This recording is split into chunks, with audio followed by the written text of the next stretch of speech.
Le parcours scolaire d'une centaine d'élèves déplacés internes connaît des perturbations dans le département du Noun. Je suis parti de la région du Nord-Ouest. Je suis Bororo, installé à Koutaba depuis 3 ans. Mon véritable problème est que mes enfants ne vont pas à l'école parce qu'ils n'ont pas d'acte de naissance. Quand je me rends à l'école pour l'inscription, on me demande d'abord l'acte de naissance. Nous avons un grand problème.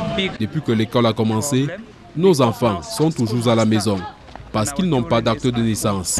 Aucune école n'accepte d'accueillir nos enfants parce qu'ils n'ont pas d'acte de naissance. En fuyant le conflit armé dans leur région d'origine, ils ont tout abandonné, même ce précieux document dont la copie est obligatoire dans la constitution des dossiers d'inscription et même d'examen. L'année dernière, une centaine de ces enfants n'a pas pu composer les examens de fin d'année. On a eu plus de 100 personnes qui n'ont pas reçu d'écrire les examens publics comme First School Living, Common Entrance, GCE et tout ça jusqu'à aujourd'hui. Le nombre de ces déplacés internes privés d'examen pourrait s'accroître cette année, car des 700 qui n'ont pas d'acte de naissance uniquement dans le département du Noun, plusieurs sont passés des classes intermédiaires aux classes d'examen. Bien que préoccupés par ce problème social, les patrons d'exécutifs communaux se disent impuissants. Nous voulons essayer d'interpeller tous ceux qui ont le pouvoir de décision à réfléchir sur ce problème des actes de naissance des enfants déplacés.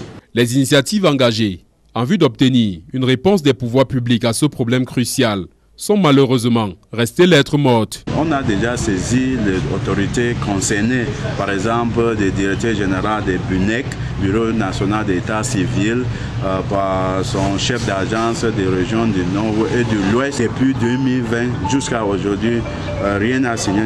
Cette sourde oreille constitue en effet une violation du droit des déplacés internes consacré par la Convention de Kampala, ratifiée par le Cameroun en 2014. Il y a la Convention de Kampala pour les cas spécifiques des personnes déplacées internes.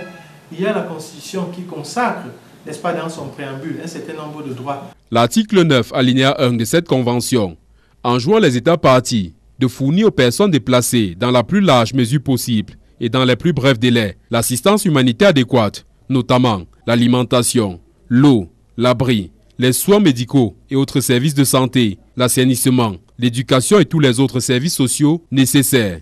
La Convention relative aux droits de l'enfant, ratifiée par le Cameroun en 1993, est d'ailleurs plus explicite.